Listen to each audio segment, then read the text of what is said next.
Enw fi Iwaled a dwi'n Gweithiwr Cefnogol Iechyd a Llesiant o fewn Antur.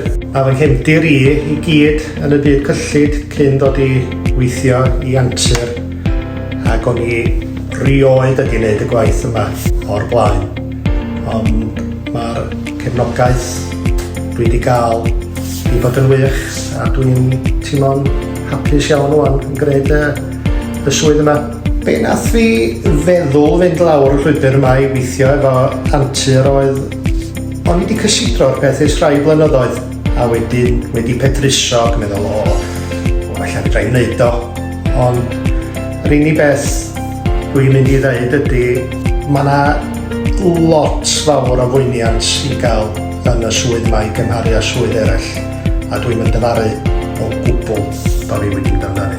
Be swn i ddweud am unrhyw un sy'n eisiau gweithio yn y maes yma ydy pidio bod ofn, cerwch amdani.